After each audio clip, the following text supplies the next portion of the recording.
Good afternoon. Thanks for joining us for the International Space Station Expedition 63 and 64 Crew News Conference from NASA's Johnson Space Center.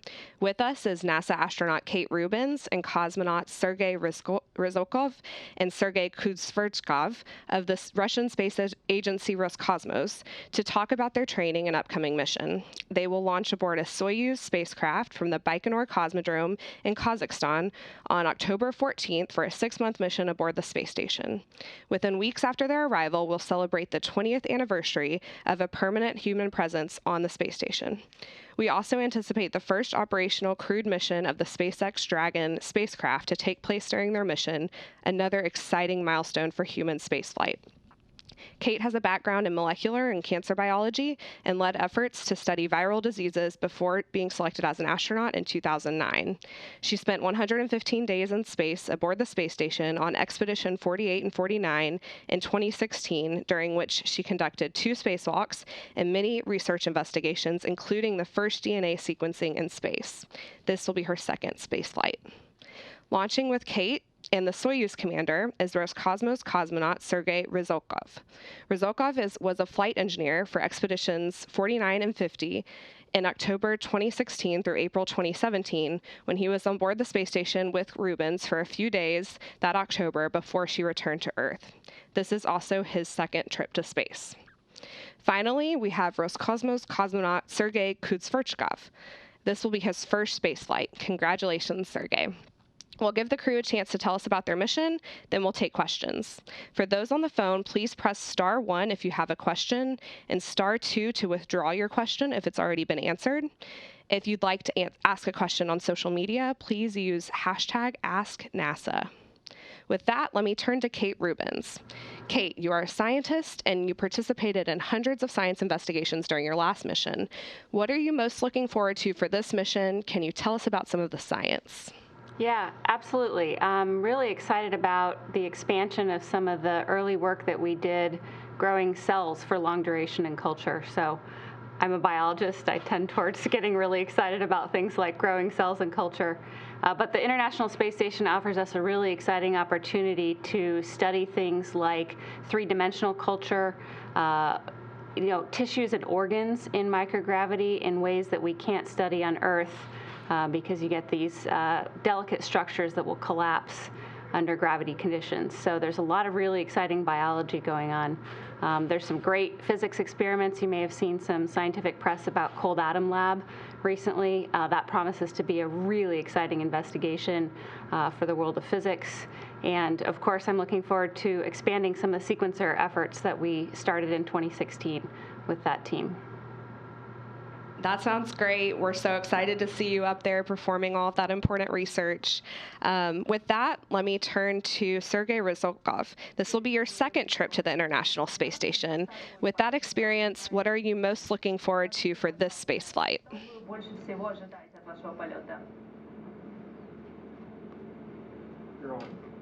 Хорошего начала и благополучного завершения отработки всех задач поставленных. I hope that it will start Того, well, что вы finish доставлю, well, возвращу экипаж в здравии и сохранности and родным и that близким на Землю. will fulfill all the objectives of the mission, and that the crew will make it safely to Earth and stay well. All right, thank you. Sergey Kud-Sverchkov, this is your first trip to space. How excited are you for this upcoming launch? What can you tell us about this mission? Конечно, я рад этому полету, но сейчас все мои мысли сфокусированы на предстоящем отрезке подготовки непосредственно до старта. Of course, I'm very excited about this upcoming trip to the space station, but right now I'm intensely focused on the last period of training before launch. All right, great. Let's take some questions. We'll start with questions on the phone and then take questions from social media. So remember, if you're on the phone, please press star 1 if you have a question and star 2 to withdraw your question if it's been answered. If you're on social media, you can ask questions using hashtag AskNASA. All right, starting with the phone, we have Megan Bauer from Pacific Rim Media. Go ahead with your question. Hi, Kate. In some of my previous research, I've done some DNA analysis. could you talk about how DNA sequencing and analysis in microgravity could support or bolster research being done back on Earth? Yeah, absolutely. Some of the things that we're really interested in with the DNA sequencing this flight is looking at the microbiome of the space station environment. And that has a lot of parallels with ways that we study the microbiome on Earth. So there's this idea, the microbiome of the built environment. All the microbes all around you, they're not necessarily harmful. In a lot of cases, they're beneficial. But they really surround us, and they're in our environment all the time. What we're very interested in is how the microbiome of the space station might be different. It's been separate from Earth for 20 years. It's its own biome. It's got its own resources and humans coming and going from it. So we want to see what that microbiome looks like, what these small closed environments do when they've been separate for a very long time. Thanks. Now let's go to Howard Yoon with Napa News. Kate, this is Howard Yoon from the Napa Valley Register. Good to talk to you again. Great to talk to you too. Hello? This is Howard Yoon from the Napa Valley Register. Yep, and I've got you, Howard. Yep, okay, all right.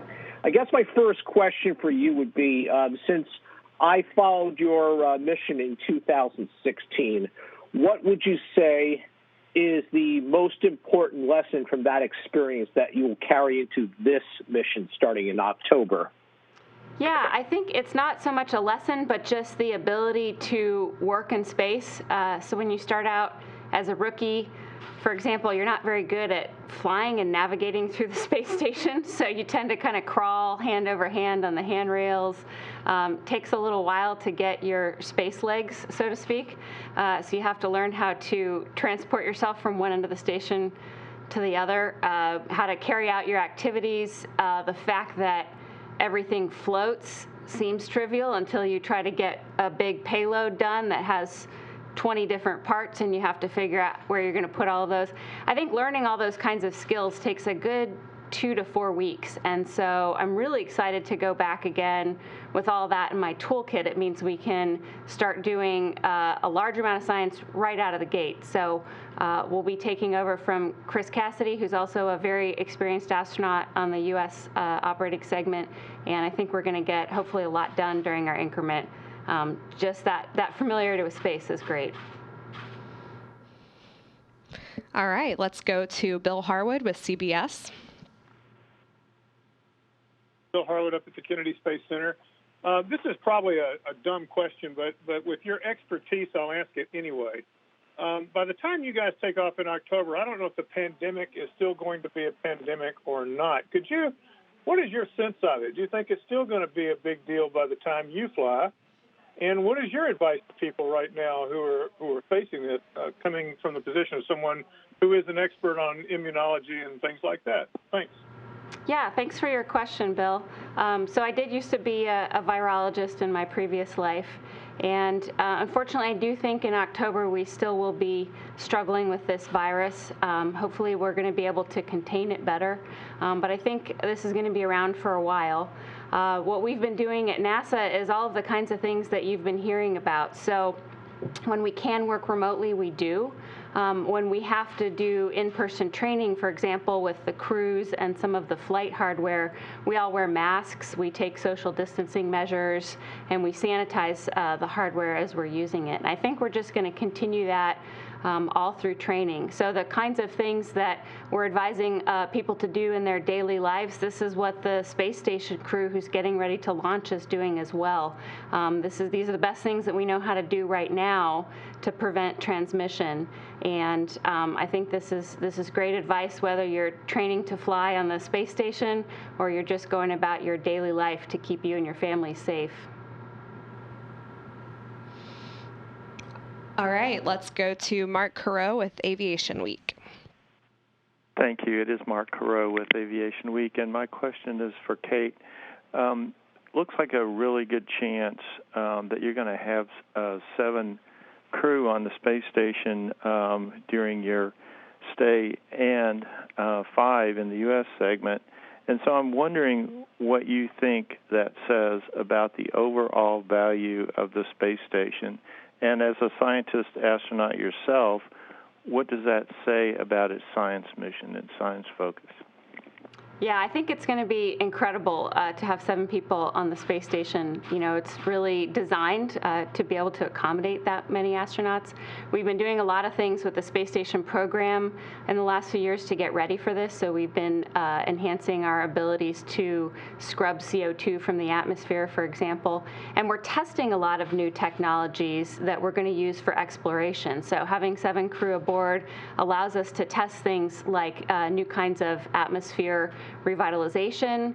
We can test things like new spacesuit components. And then certainly with that number of crew on station, we can really increase our science output. And so this is an incredible time for the International Space Station. We've got the commercial crew program going. We have cargo going through our providers. And so we're able to both staff the station and send materials up to really, really increase the throughput of science. This is a mature program. We know how to get a lot of work done up there. And so when we get 7 crew members, we're going to see, I think, a huge scientific output. And I'm really looking forward to seeing that.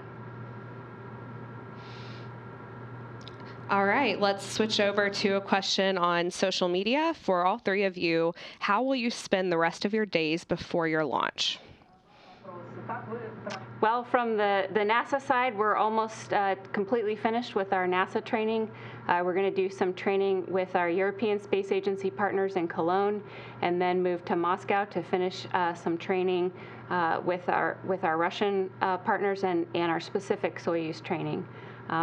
We'll be in masks, and we'll be enjoying our last few months on the planet, but I think we'll be training pretty hard.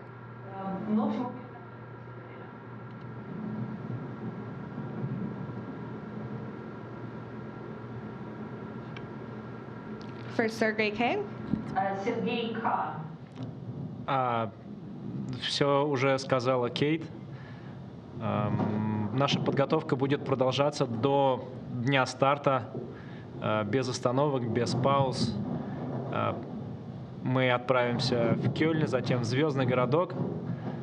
И за 3 недели до старта мы отправимся на Байконур, где пройдет финальная часть подготовки и предполетный карантин. И затем уже мы отправимся к Международной космической станции.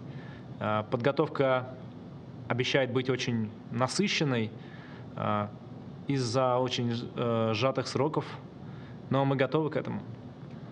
So Kate basically has said it all already.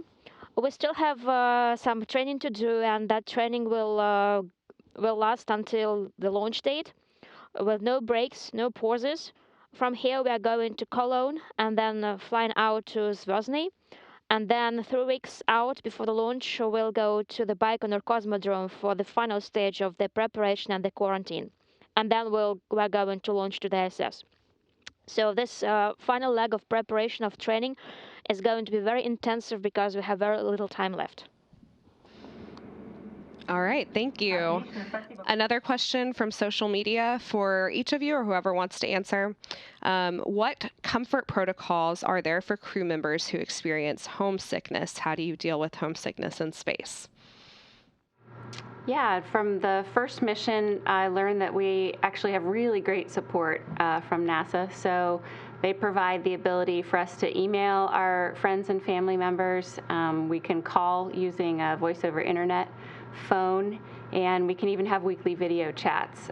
So that's great. We get some care packages with letters and things from home. My care package included some plastic scientific equipment so that I could do experiments, because that's what psychologically supports me in space. So we just have a really wonderful team of folks here from the U.S. side that help us, and the Sergeys can answer from the Russian side. They have wonderful support as well. Конечно, благодаря наземной поддержке работа экипажа на борту обеспечивается в психологическом отношении на все 100%. Мы имеем возможность и связаться с Землей и посредством голосовой связи, посредством видеосвязи. И, как уже было сказано, посредством доставки грузов с использованием грузовых кораблей. Безусловно, это поддерживает экипаж. А также мы можем пытаться их найти и мысленно представить себя рядом с ними, пролетая над родными местами. We do have excellent ground support that does support the crew 100%, and we can not only communicate with them using audio assets, but there are also video assets as well. And besides, as Kate has said, there are opportunities to send cargo. Yes, the crew are very happy with their ground support, and in addition to what I have mentioned already, we can visualize and try to imagine ourselves back in those places that we can see from up there when we look down on Earth. That's great. We'll go back to the phone for a few more questions. Let's go to Eva with the California Space Center. Yes, thank you for making this great meeting available. I have two questions.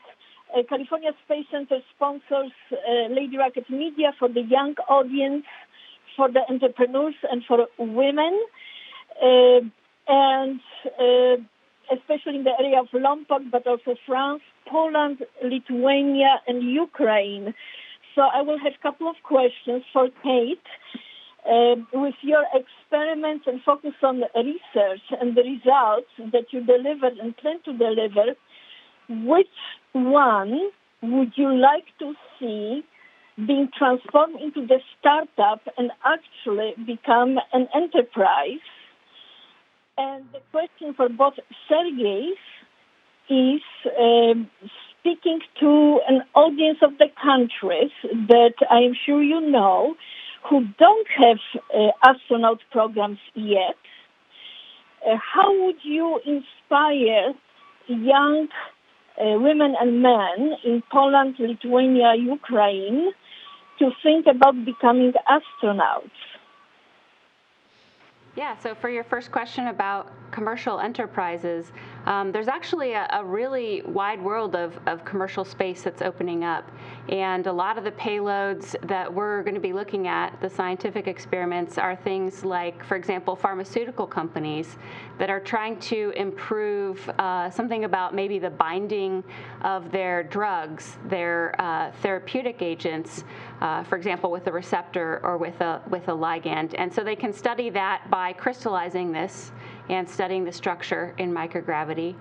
We talked a little bit about cells and understanding how cells form, how tissues form. That's got a lot of therapeutic applications. And then there's a whole host of material science kinds of things that startup companies may be really interested in, where microgravity allows us to produce a product in a way that we can't on Earth.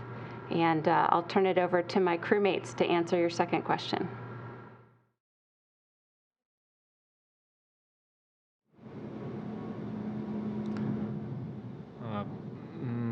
Что касается вдохновления для молодых людей по всему миру и, в частности, в странах, которые вы упомянули, мы можем только сказать, по моему мнению, профессия космонавтов — это самая интересная, самая лучшая профессия на этой планете. As far as inspiring the youth goes, and the youth over the entire world and the countries you mentioned, I, for one, can only say that the profession of an astronaut or cosmonaut is the best of all. It's the most interesting thing you can do. That's great. Sergey R., did you have anything to add?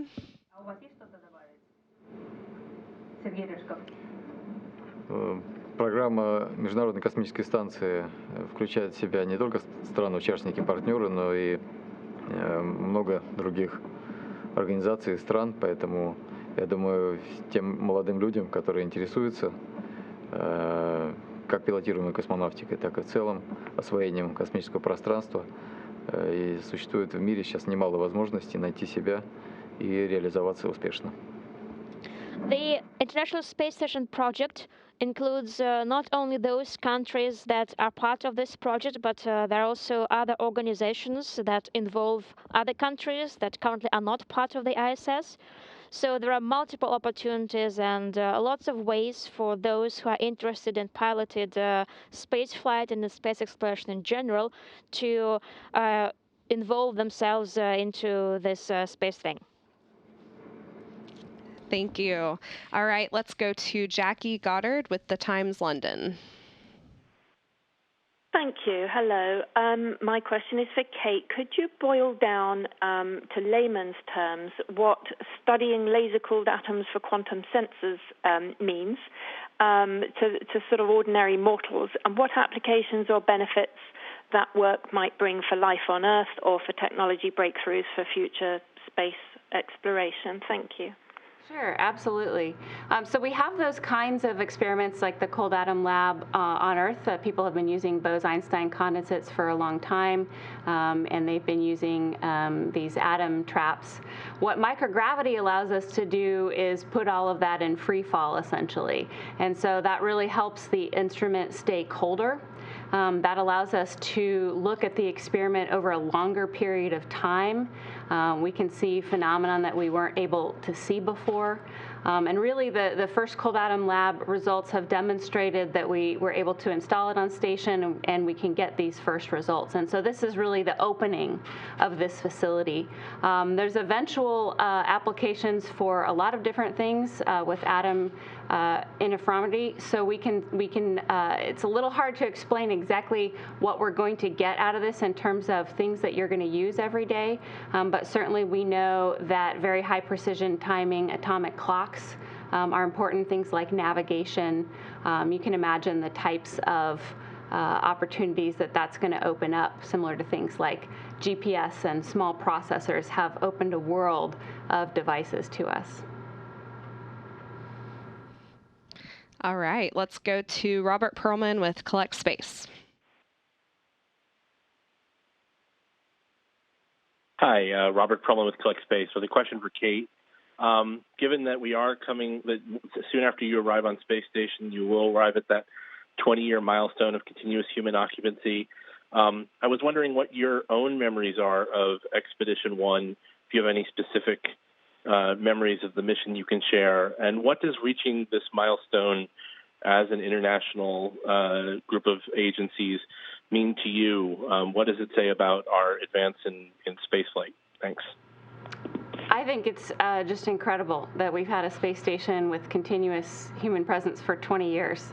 It's truly amazing, and you really feel it when you arrive at the space station and see this hardware and see these modules put together and flying in space. It's one of the most incredible engineering achievements I think that humanity has done, and the fact that we've done it as an international partnership and a collaboration, I think that's absolutely the intangible benefit of all of this.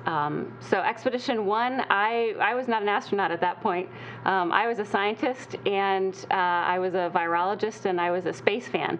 So I followed that along with the rest of you space fans, and had some big dreams, but never thought that I would actually be getting a chance to fly to this incredible engineering marvel. All right, let's go to Russell Pounds with Pacific Rim Media.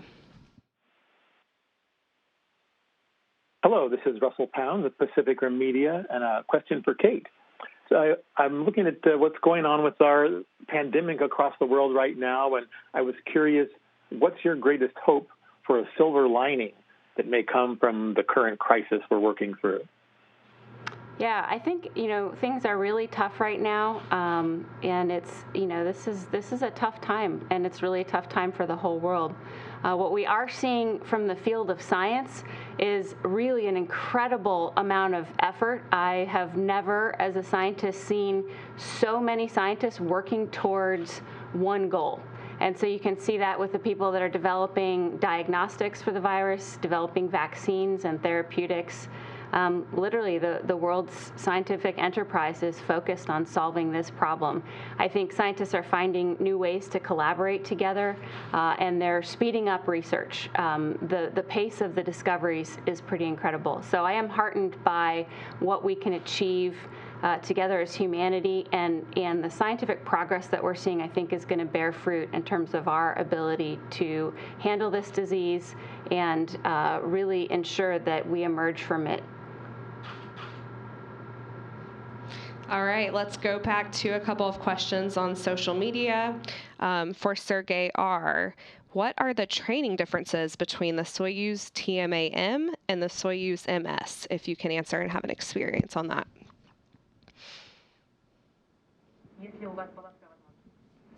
В процессе моей подготовки в течение 14 лет мы уже изучаем 4-ю модификацию Союза. Конечно, имеется серьезное отличие, несмотря на то, что внешне Союз сохраняет свою конфигурацию. Нам с Кейт посчастливилось принимать участие в испытаниях первых 2 кораблей. В настоящее время уже происходит серийная эксплуатация этого изделия, хотя каждое изделие отличается от предыдущего какими-то дополнениями, какими-то изменениями.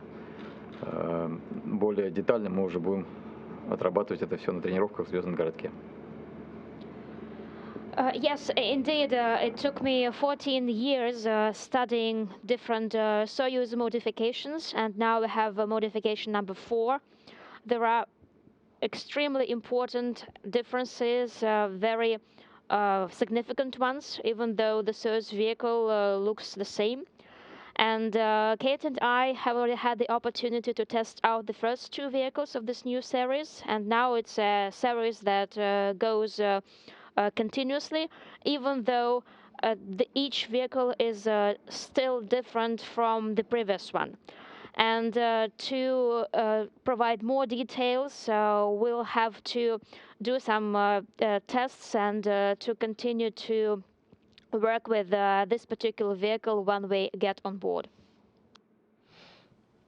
All right. Please remember, if you have a question on the phone bridge, to press *1, and I will call on you. For now, let's take another one from social media. This is for Kate on YouTube. What is DNA sequencing, and why is it different on the International Space Station? Yeah, that's a great question. So DNA, this is the building blocks of life. This is the blueprint that's in your cells and in every cell of every living organism on Earth. And sequencing is essentially reading that. So it's like reading a book. It's comprised of 4 letters only, so it's a strange book, but we read each letter individually with a DNA sequencer. And that can tell us a lot of different things. It can tell us, for example, if we're looking at microbes, which different species are there. So we read their genome, we match them to a database, and we can tell who's who and where they're living. We can also tell things like how the environment is affecting cellular changes. So in that case, we're reading out the messages from the DNA. This is called RNA.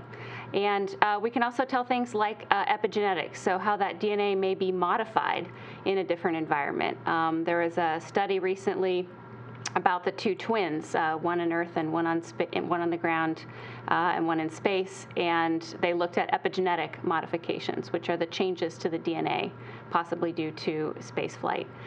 So the actual process of sequencing is not different in space, but what we're using this as a tool to examine how things change in space. So for example, if you want to see how the microbial environment is different in space, you count the microorganisms up there. If you want to see how cells change in response to microgravity and different gravitational sensing, you can look at the messages that are coming out of those cells. So it's really a tool to look at all of these different kinds of things that are happening at the cellular and the molecular level in space. All right, that's amazing. Thank you. Another question on Twitter. This is for Kate and Sergey R. What was your best or favorite memory from your last mission? Let's start with Kate. Sure. I think probably my favorite memory was on the spacewalk. There's really nothing that compares to being at vacuum. We were at the very front of the space station, so the port that Bob and Doug just docked to with their Endeavour spacecraft was one of the things that we were installing. So we got to turn around and look and see the entire space station from the outside. You don't realize what it's like when you're living inside it, and so to be outside it and looking back, that was pretty incredible. I got a chance to snap a photo of Jeff Williams, who was out there with me on the spacewalk with the whole station behind him, and that crystallizes the best memory I have. Amazing. Sergey R.? Для меня необычайные воспоминания оставили сама, конечно, длительное пребывание на борту станции, возможность постоянного нахождения в невесомости. Это то чувство, которое можно сравнить с какими-то невыразимыми детскими мечтами, которые наконец-то осуществились. И, безусловно, возможность наблюдения нашей родной прекрасной планеты. So for me, the most vivid impressions were left by the mere fact of my long-duration stay on board the ISS, experiencing zero-G weightlessness, which I can compare to like dreaming when you're a kid, and of course observing the Earth from afar from up there. All right, great. Another question on Twitter. This one's for Kate. What goals do you wish to accomplish in your biological studies towards cancer research? Yeah, so I got my PhD in cancer biology, but I actually did a lot of work on virology. Most of our work on space station is focused by things which microgravity affects. So I think we are going to study a lot of cellular mechanisms, the response of cells to microgravity, how cells organize. For example, we can look at small organoids and how they might form structures in microgravity. These things aren't directly related to understanding cancer or the process of mutation, but we can understand a lot more about human physiology. And gravity is one of those variables that we can't ever check on the ground. We can't assess our experiment with and without gravity. That's very difficult to do here for a number of reasons. We have some setups that don't quite, they're close approximations, but they don't quite mimic true microgravity. So I'm really interested in understanding cell and tissue architecture. And when we understand that better, we often get an idea about things like tumor biology and tumor environment and how tumors may move around in the body. All right. We'll go back to the phone one more time. Russell Pounds, did you have a follow-up question? Yes, thank you very much. The follow-up is Kate. For Kate, in your experience, what is the aha moment for everyday Americans or even the business community that our large investments in space exploration is valuable? Yeah, I think you really see that when we increase the scientific output on the space station, and really when we reached 6 crew members, we started seeing the numbers of papers come out. And these are things that are influencing a whole range of potential either products for people or our understanding of fundamental things. We talked a lot about cells and biology, but there's things about manufacturing that we can understand in microgravity, material science. There's ways to process things differently and analyze them differently. We can study things like combustion. There's, I think, pretty much any area. There's something very interesting to study with microgravity, and it may have a direct commercial application, or it may be something that leads us along the road to a commercial product. But I think it's hard to find an area that doesn't have some kind of influence from the effect of gravity, and really the only way to study that is in this incredible orbiting laboratory. All right, let's go to Howard Yoon for a follow-up. Kate, I wanted to ask you this. During your first mission, you led a 20-minute video conference from the space station back to Vintage High School here in Napa. Now, obviously, the schools here have been closed for 3.5 months, and there's considerable debate as to when I should say, it'll be safe to reopen live classes again. But I would like to know what plans NASA is making to possibly have you reach out to students again, even if it has to be done by alternative means. Yeah, that's a great question, and that's one of the great things about space station educational opportunities is we do them remotely by video. And so we're working on a number of different opportunities to be able to have students tie in remotely and ask questions and be able to have astronauts answer those questions. So, versus having everybody sit in an auditorium, we still can do this and tie this into the remote learning that a lot of districts are doing. The other thing that NASA's done a wonderful job, and this was not just during the pandemic, but they put a whole host of educational activities online. So if you just go to www.nasa.gov, you can look at the section there under for educators, and you can find all kinds of experiments that students can do at home, complete kits of things that are appropriate for different grade levels. So there's a lot of information online, either for students or for parents or for educators. When people are remote learning, if they want to get involved in NASA or get their students involved in science, I think it's a wonderful resource. I'd really recommend checking that out. That's great. All right, we'll take one final question. This one is from social media. We have several people asking about the communication between the crew. Kate, do you speak Russian, and how do you guys communicate? Да, конечно. Мы говорим по-русски. We speak in Russian. When we're in the U.S., we tend to all speak in English when we're doing our training here. When we're over in Russian, it's easier to do everything in Russian. When we're in the Soyuz, our procedures are in Russian. So I think we switch back and forth pretty often with the crew members. Confuses our instructors occasionally, but we don't usually have a problem communicating. All right. Sergey, Kay, did you have anything to add to that? Мне нечего добавить. У нас прекрасное понимание между всеми членами экипажа.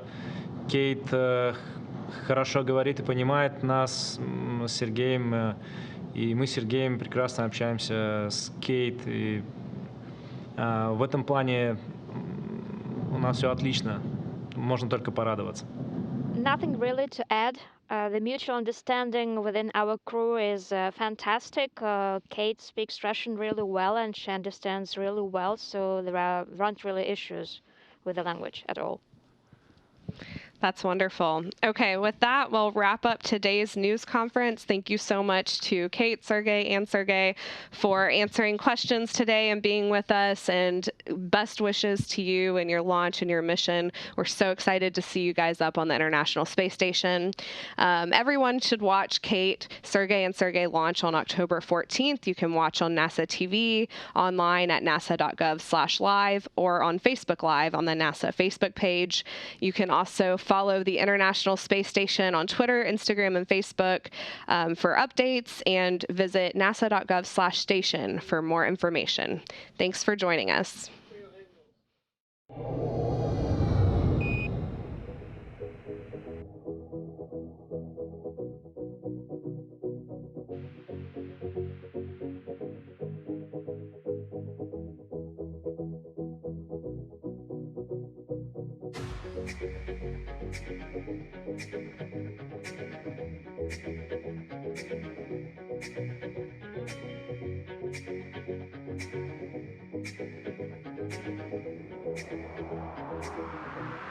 Thank you.